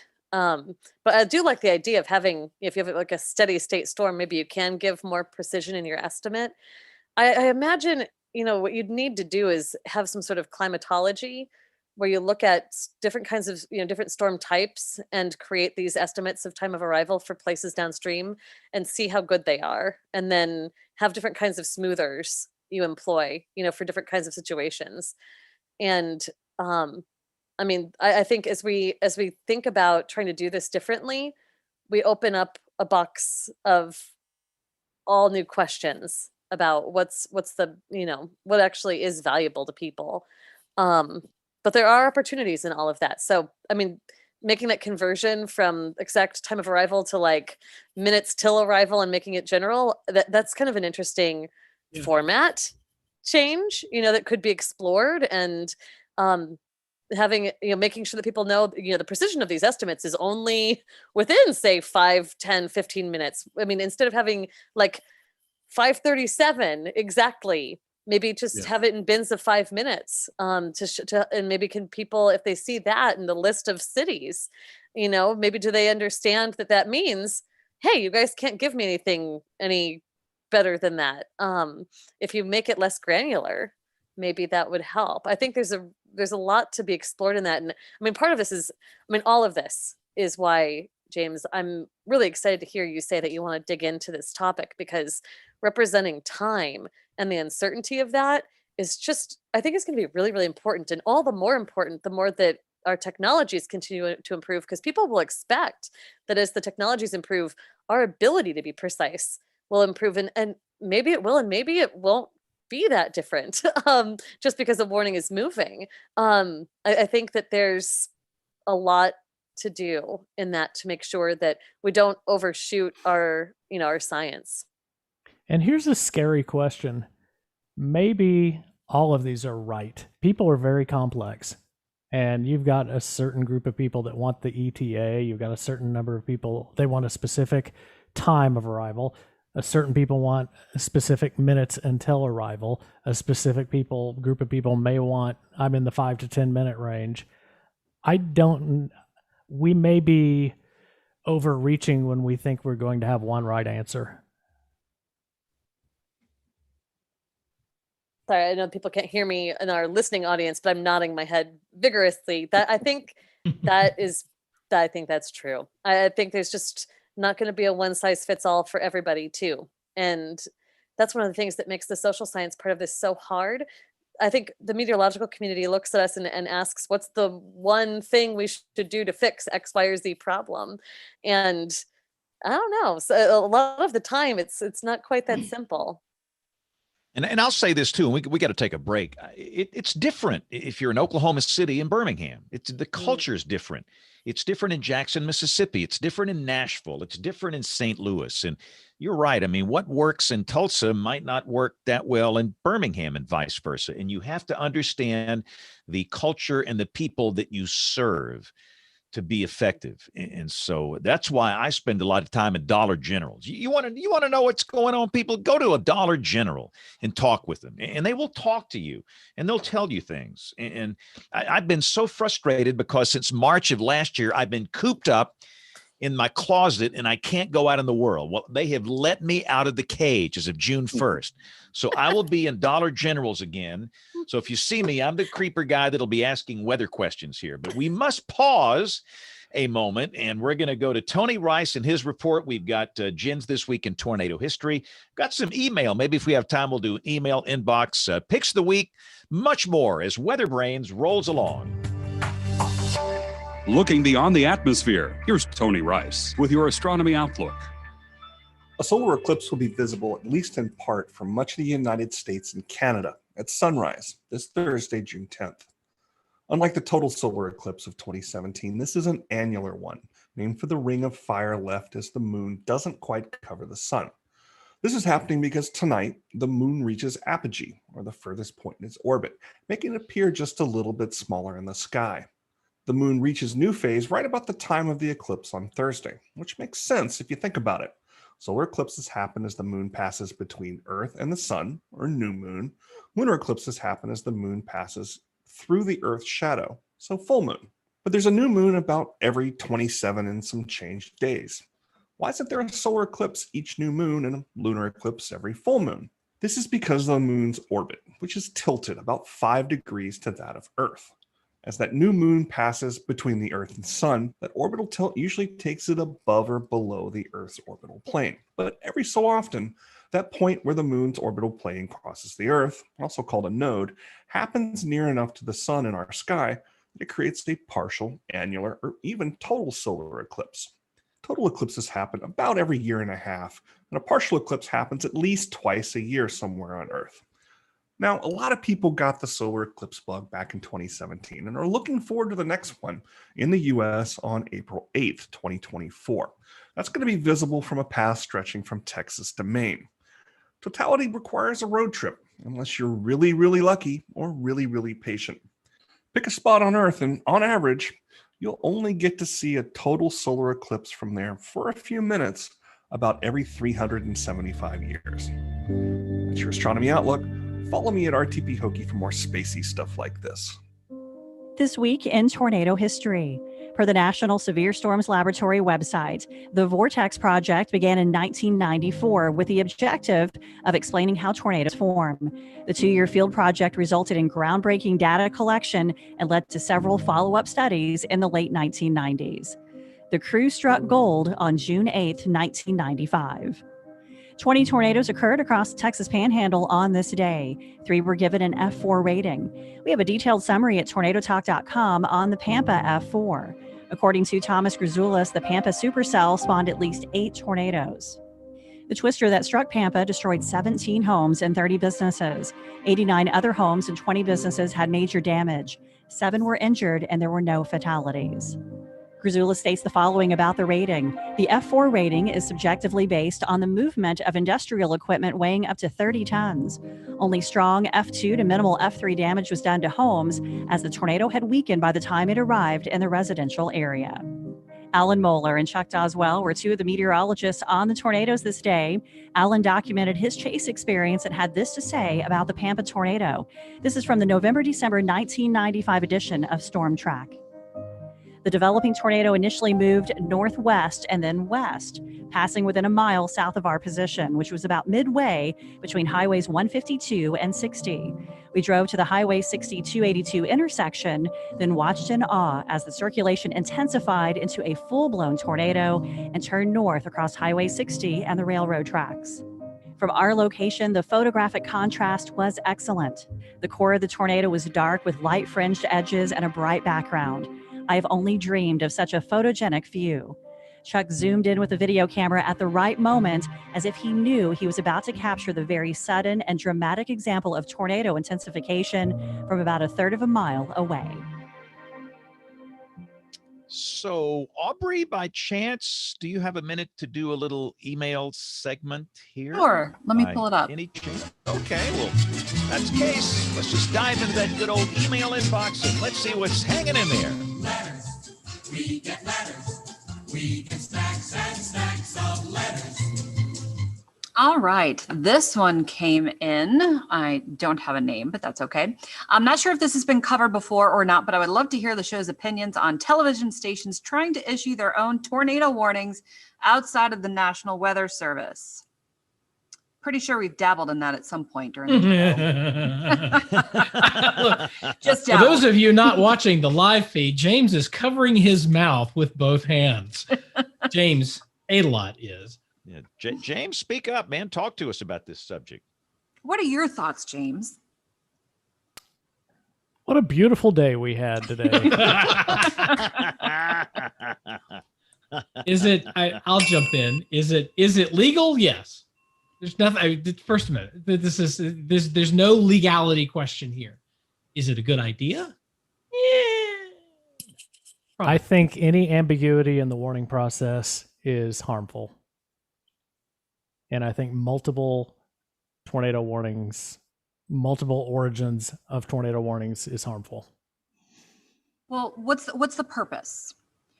Is the purpose to solidify your station, your coverage, or are you really trying to warn the public? And I think if you look at the purpose of the warnings, that also says Does a the lot. public know the difference? In terms of sources of ambiguity, does the public know the difference? And are they in that moment, in the heat of the moment, is that clear? Is it relevant? I think there's a lot of ways that broadcasters and James, Troy, James, y'all, Obbs. I mean, if there's a way to tell people, hey, I'm concerned about something without calling it a tornado. Exactly. If I lived in insert name of town here, I would probably move my safe space. Even though there's not a tornado warning, I'm really concerned about this. I think there's going to be damage here. There are ways to do that without undermining the weather service, without sticking your neck out in terms of calling it a warning and that sort of thing. Absolutely. Again, is it legal? As a television station, can I go on television and say that? Absolutely. There's no, nothing illegal about it. I'm just not sure that it's particularly. I've done that many times where, something really looks suspicious. I'm not going to get on there and say, hello, friends, I'm issuing a tornado warning from our station. I just say, look, if you live in Utah or Bolaji, just to be on the safe side, I'd go ahead and go to a safe place, and we'll take a close look at this. There's ways to do that without insulting the weather service or you coming across as a type 1 just jerk, know-it-all, loudmouth, pinhead. And no, I just don't think that's a good thing to do. But again, sure, we can all say little things like that from time to time. I think we all have, but you don't have to do it in this condescending fashion that I see. And I'll leave it at that. Yeah. Spoken from the master. All right, Edward Jensen sent this in. This was a good one that came in. I was wondering if you might consider having a show that focuses on the North American monsoon season and how it impacts weather here in the southwestern United States. Perhaps someone from one of the local WFOs and one of the broadcast meteorologists in the area from Phoenix. So that's a great show idea. I don't know. I know we did a Pacific Northwest. That was one of my favorite shows, the Pacific Northwest one that we did maybe a year or two ago. But a monsoon one sounds appealing. If you have any emails for us, any guest suggestions, maybe a cool link, go ahead and email us, email at weatherbrains.com. Don't forget to find us on the Twitter and the Facebook. Are we still on Facebook? Yeah, we're still there. We are on the Twitter and the Facebook. We're on Facebook now better than we ever have been. Ooh. Are we on TikTok? You put I'm this not on doing TikTok, James? I'm TikToks. not on the top. WeatherBrains TikTok. I stopped there. I'm not doing that one. I'll do the Twitter and the face bag, but that's it. There's some weather people on the TikTok. They have 4 times as many people that follow them on TikTok compared to any other platform. And they have literally become influencers. Are they making millions of dollars? Good. I'm saying they could walk away from television weather and just become an influencer and make a lot more money. So that's a very interesting platform to watch. At least one person I know of who has done that. Yeah. I mean, some of these TV weather people, they are very creative, and I'm not. I suck at it. I mean, I'm bad. I mean, I'm on TikTok. Says the guy with 500,000 Twitter followers. But I'm saying there's some very creative people in the weather business, and they've become very successful on that platform. So it's very maybe you need to come up with some dance moves you can put on there, James. Those seem to be real successful. Or maybe not. All right, Bill, take it. On that note, before we go down the tubes, you take it with Bruce. Yeah, and I wanted to say one more email that came in last minute. Aubrey was from Thomas Hobson, who pointed out that in Jacksonville, Florida, as he was passing through a couple of weeks ago, they were solving 2 problems with 1 stone. if you get a vaccination for the virus, you'd get a weather radio. So maybe that's the incentive that we need right there. Right? Just give away weather radios with vaccinations. And on that note, it's that time of the week where we speak to our friend Bruce Jones from Midland Radio. Midland, we appreciate very much for their promotion and help with the show. And Bruce, we just love having you around. So how are things in your world this week? Well, things are very, very good. I would have sounded off when you got started talking about weather radio usage or lack of weather radio usage, because it's been a passion of mine for more than 40 years now. And I work for Midland. We make weather radios, but I've been a big believer in NOAA weather radios since I first started in broadcasting many, many years ago. And James, I agree with you. I don't understand. I keep hitting my forehead with my palm. I don't get why people aren't using these devices. I don't get why people are still relying on the outdoor sirens. It's almost like they think the outdoor siren is a neighborhood-sized polygon. But what they don't understand is a lot of counties have to set off all the county sirens at once. So it's not a localized alert, and it tells you absolutely nothing. Nothing. Yeah. Nothing. It says something's going on, and good luck finding out about it. And if anything, that's probably what encourages people to go outside and stand out and look at the sky, because they received no information from the siren. And I work with a lot of emergency managers who, the sirens are so expensive, the maintenance is so expensive on them year after year after year, that they're just getting rid of the outdoor sirens. And they'll either encourage the people in the county to buy a weather radio, or they'll go out and buy a bunch of them and give them out for very little price or for free. So, and by the way, Bruce, they're doing that in Arab, Alabama, which is just south of Huntsville. In fact, they sent me a notice that we can't afford this anymore. These things are too expensive. We simply can't afford it. What about we purchase a weather radio for everybody in the municipality? And I'm thinking, preach on, brother. Come on, let's do it. And I said, and I warned them, you're going to deal with these haters. I mean, pure hate, anger, and rage.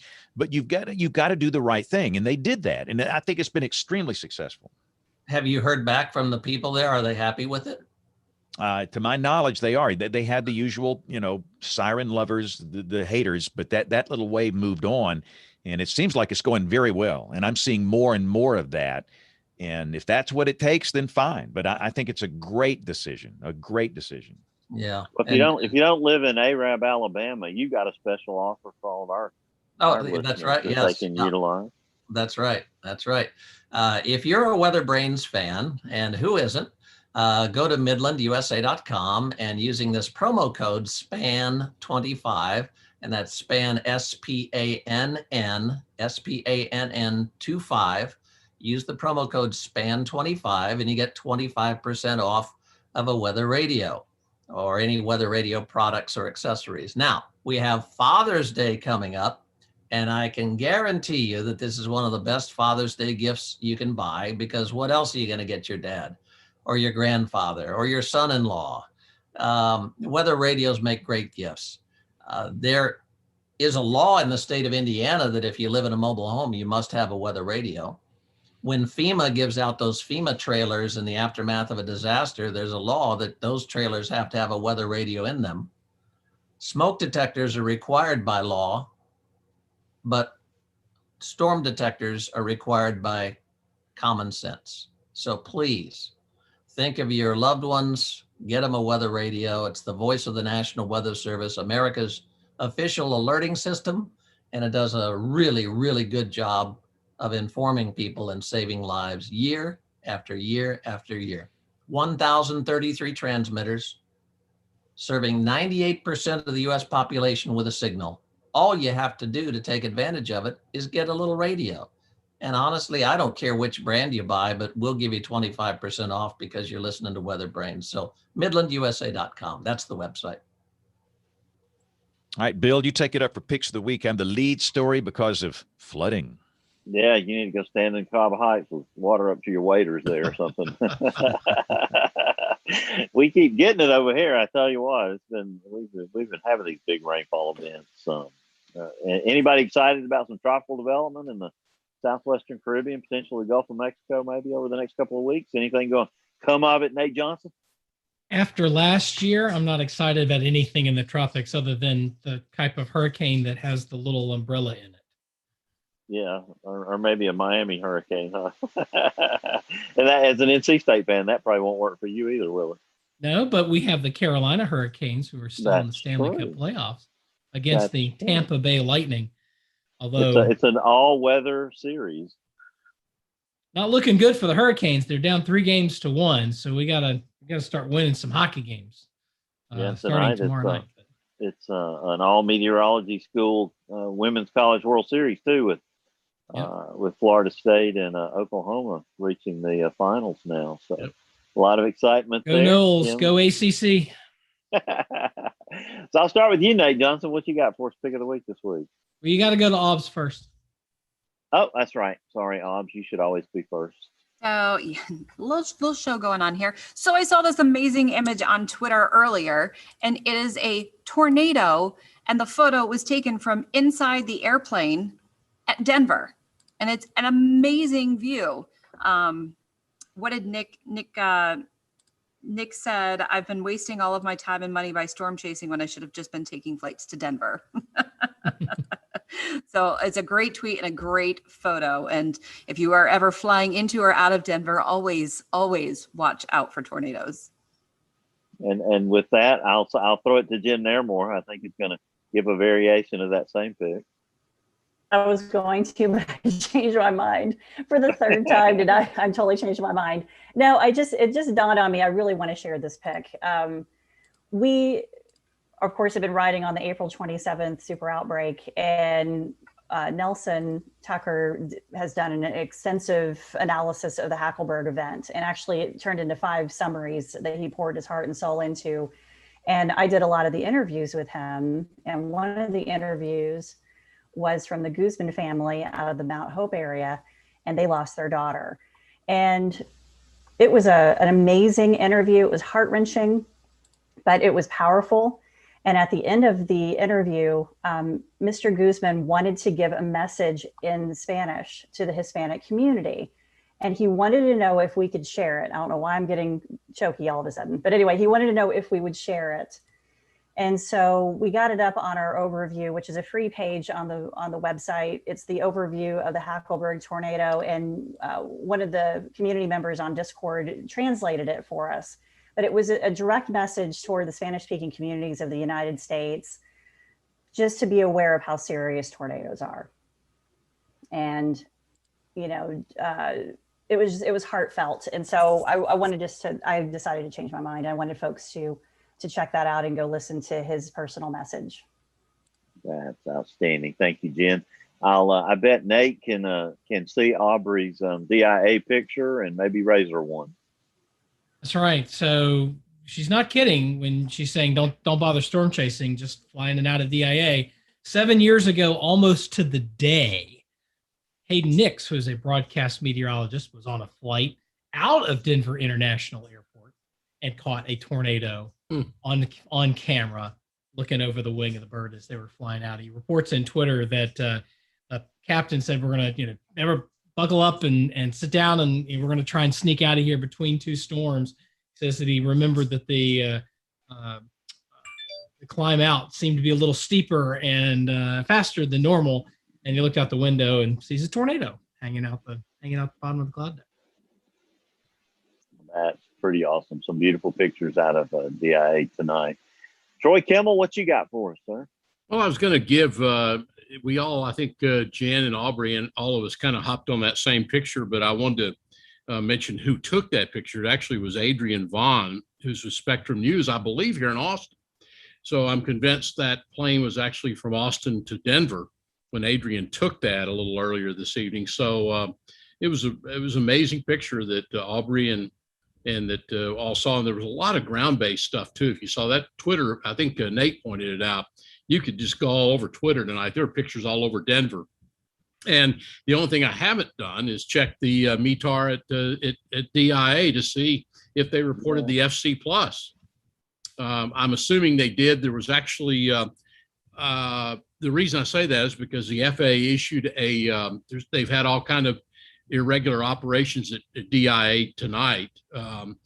Saw something from United Airlines that they run a lot of problems, that being a hub for them. But be interested to see whether it's in the DEN OBS. It is. Okay. Yeah, we've got it in the chat 2315 right Zulu. Yeah. Plus funnel cloud. Yeah. Remark tornado. Yep. Yeah, that's pretty crazy. So that's some exciting times. Well, thank you for that, sharing that, Troy. Yeah. And Kim, have we gotten a pick of the week out of you yet? Yeah, and I based it on this conversation. I was going to be Foghorn, but I thought that the conversation about broadcasters issuing their own warnings was really interesting, and it actually touches on another partner to the Weather Service that kind of does their own thing as well. It goes a little bit under the radar, no pun intended, but emergency managers. We've kind of talked a little bit around this, but there's a study that this is my pick of the week, that surveyed emergency managers and asked them, when there's a tornado warning, how often do you actually sound your sirens? If you have siren systems, how often do you sound them? And how many times do you sound your systems when there isn't a warning, but there are other circumstances like a severe thunderstorm warning and a tornado watch? And they found that about a third of the time, emergency managers are not sounding sirens when there is a warning, and another chunk of a third of the time that they actually do sound the sirens, it's just they're doing it on their own. It's not that there even is a warning issued, at least not a tornado warning, which I'll take all of the judgments about it aside for a minute about whether it's a good or bad thing, and just look at this from an academic perspective. I think it's really interesting, because what that means is, what is a warning? A warning is a judgment some human in some position of authority has that this is a risk that you need to pay attention to. And the Weather Service can have one perspective on that.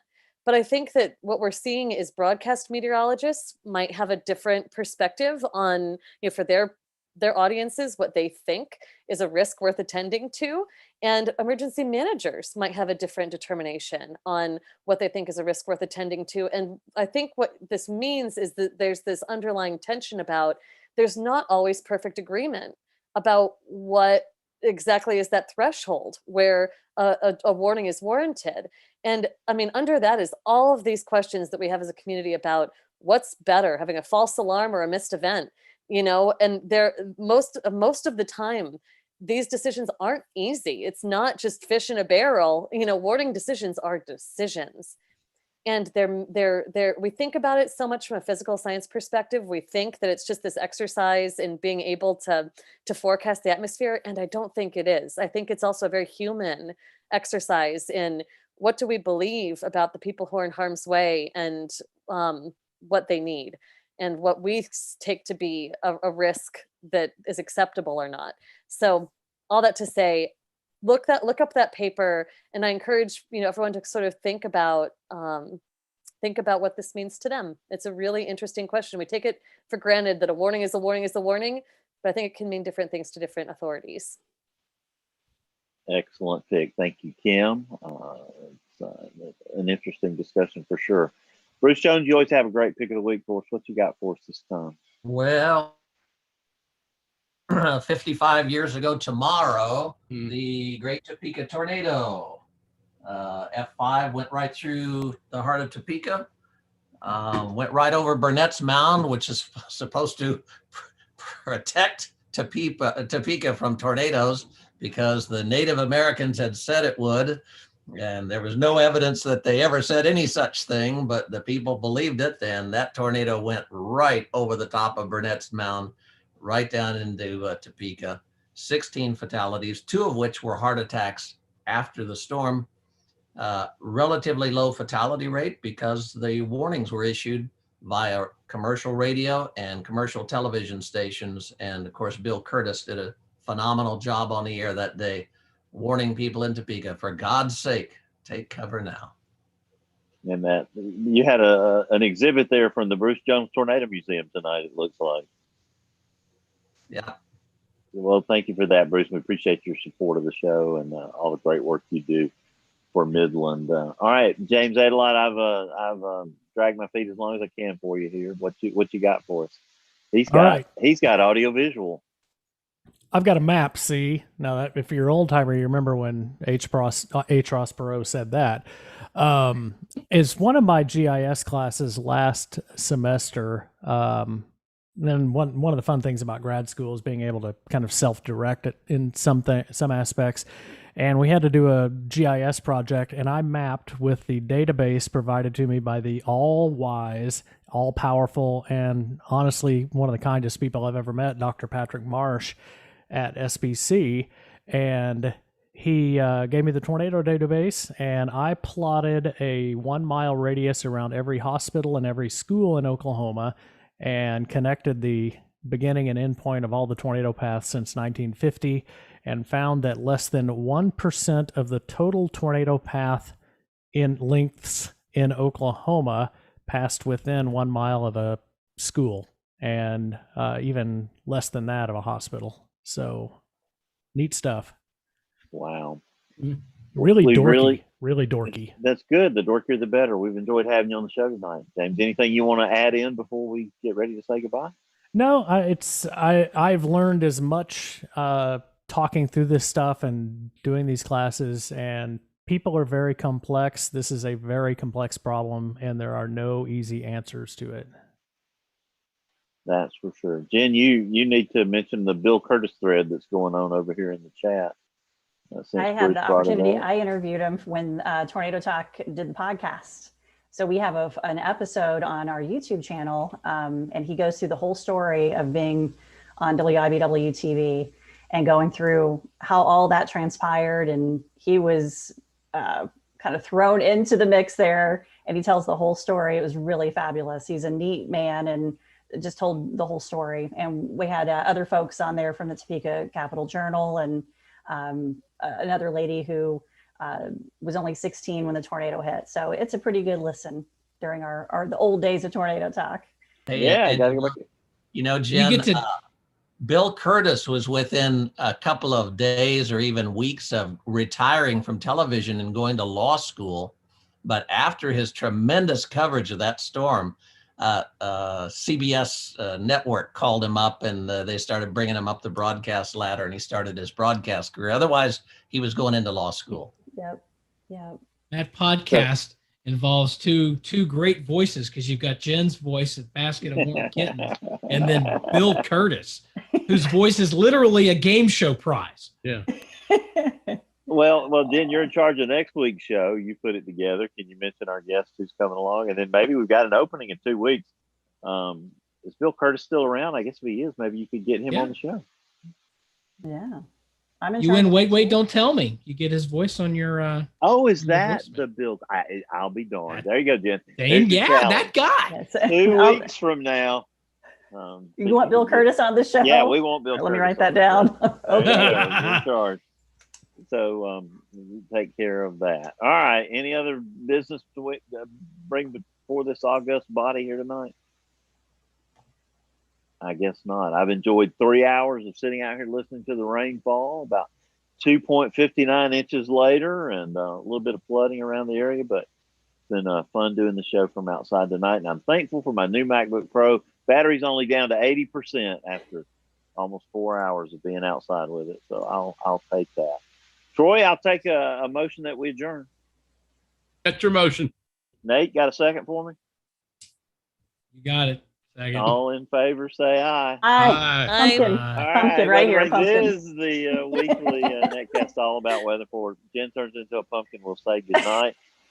For all the crew here at WeatherBrains, I'm guest booking officer Bill Murray, and wishing you have a great week, and tell you keep an eye on the sky, because you'll always have something fun to look at.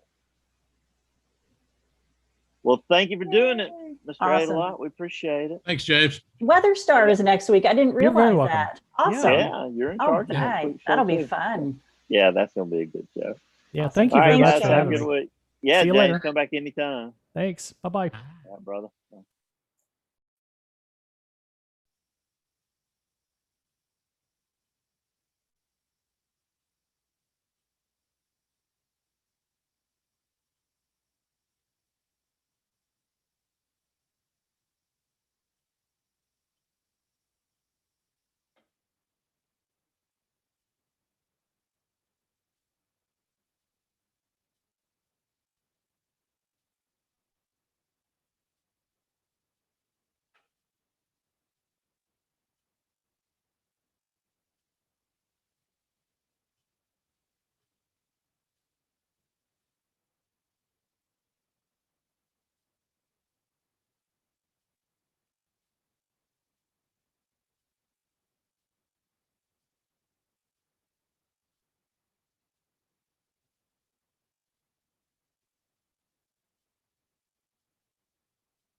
Ooh.